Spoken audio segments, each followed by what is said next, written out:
And welcome to Hannity. Great news for the United States of America. The economy is booming. After months of projections, the second quarter GDP numbers are officially in with over 4% growth. In other words, our economy is now moving at its fastest pace in 4 years. In moments, we're going to explain what this means for you. Also, we're going to highlight the president's historic economic track record that the rest of the media, the Democrats, are ignoring. And the days of Obama's pathetic economic stagnation are now officially over.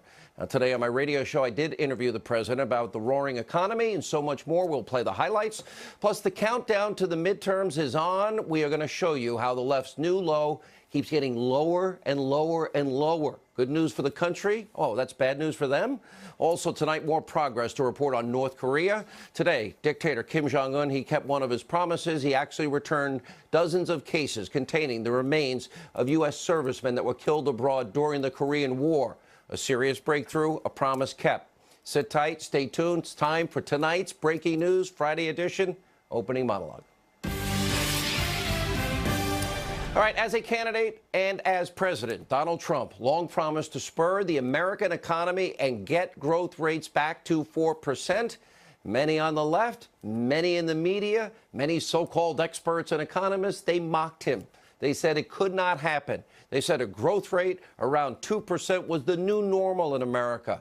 The haters, the left-wingers, the Democrats are all proven wrong. Today, the Commerce Department officially announced that the second quarter GDP grew at a whopping pace of 4.1%. That's more than double the average yearly growth under Obama. In fact, under President Obama, the yearly GDP growth never even made 3%. The first president in U.S. history not to have a year of 3% GDP growth.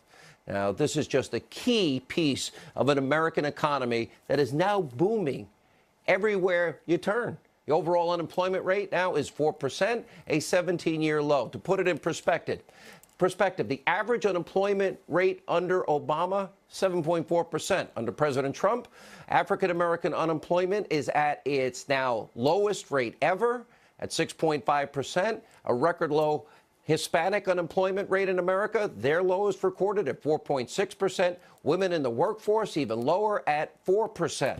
And by the way, 14 states have record low unemployment. Consumer confidence at a 17-year high. Home ownership rate is up significantly. The amount of Americans on food stamps is down by millions, and there are now literally more jobs available in America than there are people on unemployment. Basically an economic miracle turnaround. Oh, yeah, and we're negotiating better trade deals all over the world. No trade wars. Oh, including this week when President Trump and the head of the European Union agreed to push for zero tariffs, barriers, and subsidies between the two trading partners. So just think, just a short time ago, under Obama, he gave us 13 million more Americans on food stamps, 8 million more Americans in poverty, the lowest labor participation rate since the 70s, the worst home ownership rate in 51 years, the worst recovery since the 40s. And on top of this, oh yeah, he took on more debt than every other president before him combined. Earlier today on my radio show, President Trump had this to say about America's record-setting economy. Take a listen. A big factor, though, Sean, was regulation, and obviously a big factor was the taxes. But a lot of this, really the taxes are going to help in the future. I look so forward to seeing the next quarter because this is so sustainable. This is going to go for a long time. For the economy, we can go a lot higher. And, you know, people don't talk. We have $21 trillion in debt. When this really kicks in, we'll start paying off that debt like it's water. We will start paying that debt down. We're $21 trillion, a number that is, you know, unthinkable. But that will go down very quickly because the numbers with growth and the kind of growth that we've produced, the 4.1 can actually go higher. I look forward to seeing next quarter because I think that the 4.1 is just a stepping stone. But when we make good trade deals, Sean, it's going to have a huge impact on GDP growth. Mm-hmm. And the numbers will be so big that you'll actually start paying down debt in very large chunks. It'll go quickly. Oh, bad news for the media and Democrats. Oh, because they want their power back and the more successful America is, the chances of them getting that power back, it gets reduced every day. Now, there's huge quarterly GDP growth. It is great news for every American. Not only does it prove that tax cuts have actually worked and always work, but it's also clear evidence that the president is keeping his promises, something that's rare in Washington, to you, the American people. It's important to keep in mind, we are now approaching the most important midterm elections in our country's history, as far as I'm concerned. By the way, Steve Bannon will talk about it later, but without a doubt, Democrats, they'll be up to the same old predictable dirty tricks and tactics. To them, it doesn't matter what the economy is doing. Instead, they want you to believe that Republicans are monsters, that they're racist and sexist and misogynic and xenophobic and homophobic, Islamophobic, that they want dirty air and water, even though they drink it and breathe it, and they want to literally throw Granny over a cliff, and they want to kill children. Earlier today, I asked the president about that and so much more. Here's his answer. The Democrats want to raise everybody's taxes. They want to give back these massive tax cuts that we got and reforms that are so good for everybody, but the tax cuts. So they want to raise people's taxes. They want to open up borders. They want to get rid of ICE. I mean, the things they're doing are so destructive. We won't have a country. So they want their crumbs back. Well. Yeah, they want their crumbs back. They want open borders. They want Obamacare. Yeah. They want to impeach you, and they want to stop all investigations into deep corruption. All right, the president's right, and ahead of the midterms, it is very clear that the left, they really have no plan to improve the lives of, the forgotten men and women. We lived 8 years under economic failure and stagnation. What, you want to take it back? You want the crumbs back? Really? You want to impeach Trump? Is that what you want to do? You want to preserve the disaster of Obamacare, where every American didn't keep their doctor and didn't keep their plan, and they're not paying less? They want to eliminate ICE. They want open borders. Oh, they want to stop the investigations into what was the biggest abuse of power by the deep state in American history. So with 101 days to go as these midterms get close, the left's rhetoric, their conduct is only going to get worse and worse and worse. And, of course, they're willing accomplices in the media that just echo each other. Now, President Trump's successful presidency is literally driving them insane. By the way, this week they were really in rare form. Total insanity. They wake up every day. How can I hate Trump today? Take a look. So I am calling on everyone right now who understands what's at stake, who understands who Kavanaugh is. In a moral moment, there is no bystanders. You are either complicit in the evil, you are either contributing to the wrong, or you are fighting against it. Jay-Z, prolific rapper, prolific philosopher, I'm taking a quote from him. You know, Putin has got Donald Trump big pimping Donald Trump right now. Was Donald Trump working with advanced knowledge to be part of an international conspiracy? No. He was furious because he found out Melania was watching CNN instead of Fox, which, when you think about it, is probably her way of cheating on him. And this week, in person, the harassment of Trump allies continued. First, it was, Secretary Nielsen. Then it was White House Press Secretary Sarah Sanders and Florida Attorney General Pam Bondi and Majority Leader Mitch McConnell and his wife, the Transportation Secretary. And now they're going after Sean Spicer because he has a book out that people want to buy. And on Wednesday, literally shouted down by one of these leftists at a book signing. Take a look. Hey, Sean, you're a real piece of garbage. And I hope you look around and you see all these empty seats and you realize even in New York City, people will not come and pay money to hear you speak. I've read the reviews. It's a garbage book. You're as stupid as you look. It's a garbage book and you're a garbage person. Sure. You lied as press secretary. Now you're lying in your book. I've read the reviews. The Wall Street Journal called you a liar. I wish I was wrong in this prediction, but you can expect this kind of behavior, this kind of rhetoric from the left, and it's only going to get worse and worse as we get closer to the midterms in November. Why? Because they want their power back at all costs, and they think the louder they get, the more effective they'll be. And finally, tonight, we end with some positive developments out of the Korean Peninsula. Kim Jong-un, he did keep his commitment to President Trump and the U.S., and he did return the remains of U.S. servicemen killed decades ago in the Korean War. Listen to this. We did meet. We had a great meeting, a very, very great meeting. I mean, I think you could have lost 50 million people more. If you think that Seoul has 28 million people, it's right on the border. You know, people say hundreds of thousands, not hundreds of thousands. We're talking about 50, 60, 100 million people could have been wiped out and lost. We had a great meeting, historic, and among other things, where the remains are starting to come back. Missiles have been stopped. We don't have rockets and missiles shot over Japan. The hostages, we got them back. Even before I left, we got them back. Nuclear testing, no more. Rocket testing, no more. So many things have changed. And, you know, one thing, all of their propaganda material and the propaganda, which has been up for years, propaganda, the signs, the music, it's all stopped. It's all been taken down. So many positive things have happened. And, you know, we have time. There's no rush. I told my people, don't rush. We have sanctions on. We haven't taken any sanctions off. And we hope, I look forward to the time when we do take the sanctions off, because when that happens, a lot of good things will have happened on the other side. Oh, and he's not trying to bribe a dictator. This is more tangible progress out of the president's diplomatic efforts with little rocket man Kim Jong-un, and at the very least an important moment for all of those who did lose their loved ones in the Korean War. And tonight, the negotiations to denuclearize the Korean Peninsula continue, and we'll update you on everything that transpires. But in the meantime, no rockets have been fired since December over Japan. Is not a threat to the region. It looks like Fire and Fury, and my button's bigger than yours, and ours actually works, is actually working. Oh, and we did get our hostages out, and there was the dismantling of one of the nuclear test sites.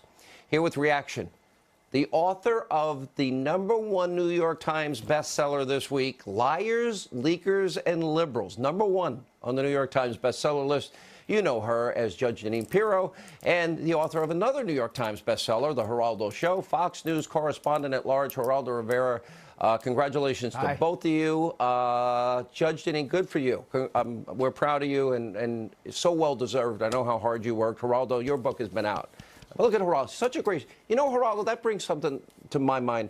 You've always said, and we disagree on immigration, and I don't want to hear it today about immigration, although you agree with the wall. Okay. You do agree. But you actually keep saying, and I love this about you, even though that we don't agree on everything. You keep saying, I want this president to succeed because I want my country to succeed. I don't feel that from the Democratic Party. They're not happy today about these GDP numbers. You know, they would applaud if the president stumbled on the sidewalk, I think, Sean. There is a hatred of Donald Trump that is something that is almost unprecedented. It is extraordinary how people are actively rooting for the president and the presidency to fail. I think that it is it's selfish, it's narcissistic, it's so pedestrian and partisan. It really is one reason politics has such a foul stench. But I think that the president could help himself more. You started the program with these great economic numbers. The thing about these economic numbers, a rising tide is lifting all ships. Americans are doing better than ever. Wages are going up. There are more jobs than people seeking jobs. But at its core, this is also a tremendous civil rights movement by President Trump. Bingo. He Very is important. doing more for the inner city. He's doing more for the inner city than all of the liberals and the wishy-washy and come on and socialism and all the rest of it. Black unemployment, historic lows. Hispanic unemployment at historic lows. Were I on the president's team, I would say this is what you focus on. Say this every day, every single day. We're not getting nuked from North Korea, and look what we're doing for the cities. Look what we're doing for the constituency that voted for my opponent. We are doing more than all of these liberal programs combined, John. You know, Geraldo's right on the money, but I've said, Judge, that if the president cured cancer at this point, seriously, I really believe it. If the president cured cancer and gave every American $30 million, the media and Democrats would still hate this guy. If he adopted their agenda, which failed, they would still hate him. Well, there's no question, Sean, that the hatred toward this president is unparalleled in American history. And there is not one metric that has suffered under this president. We are better off in every possible metric. I remember when President Obama said all manufacturing jobs, that's a thing of the past. We now have 400,000 new manufacturing jobs in this country. We now have unemployment, and I won't repeat all of the good things that have been said. But here's the truth. You know, Geraldo says that president should talk more about, you know, this civil rights issue of helping the people who have been forgotten. But the truth is, Geraldo, he can talk about it from the highest mountains and the press wouldn't report it. But the American people instinctively understood that this was a man, this Donald Trump, who had never run for any office in his life, instinctively understands the plight of the hardworking American man and woman. And so we gave him a chance to use his words. We had nothing to lose. He said, what do you have to lose? Every metric has improved. That's right. You know, and that's what Geraldo, the American people think. And, you know, every day he takes incoming. And every day I realize more than ever, this man is a force of nature. He can handle anything and keep fighting for us. You know, Geraldo, this is a really good point. Every election, it's the same thing from the Democrats. Racist, sexist, homophobic, xenophobic, Islamophobic, you know, throw granny over the cliff, scare Americans. You know, give me one idea that Democrats, besides impeachment, keeping Obamacare, open borders, and they want their crumbs back. One idea that they're offering the American people that they would deserve us to go back to what? To Obama's 13 million additions to food stamps and 8 million more in poverty? What are they offering? Well, Medicaid for everybody, which is a wonderful idea. Public we could pay education that for that too. At the college level for everybody, free. Free college, you know, free housing, free daycare. The problem is, as the apparent nominee for the Democratic congressional seat in the Bronx and Queens, Ms. Ocasio-Cortez, her platform is wonderful. It spells out a utopian socialist universe. The reality, going back to what I said, is that capitalism is the best engine for lifting people out of poverty and into the middle classes and beyond. I think that you have to stress those things, but I also think that it is sophomoric of us to avoid the fact that a lot of the hatred directed at President Trump, some of it is self-inflicted, and I could talk about that if you want, but a lot of it also is the fear. You remember the huge demonstrations the day after the inauguration by women wearing pink hats everywhere. Their problem was the fear that the president would curtail the rights granted under Roe v. Wade. It is a sticky subject. Nobody likes to talk about it. We kind of roll our eyes. You don't want to hear the other side of it. One of the advantages I've had being at Fox, being with you, is I respect your point of view on that, but I can't say that that is generally held, and there's a fear that the president will stack the Supreme Court and do away with the women's right to choose. We become best friends, and we disagree. We'll go out and have a drink and a bite to eat and argue, but we're friends. Because I believe in the sincerity. I believe in your sincerity. Same with you. You want the country to be better. An honest person. Absolutely. And, Judge, that's missing everywhere. I am seeing such a level of dishonesty. Here's the thing. They're not going to focus on the so-called news channels about all this success, which is, as Geraldo is rightly saying, we're changing. The forgotten men and women that have been left behind are now getting more opportunity than they've ever had. And I'm the guy that started as the dishwasher. So I identify with that, with people that are struggling, because I've struggled for 20 years of my life, 25 years.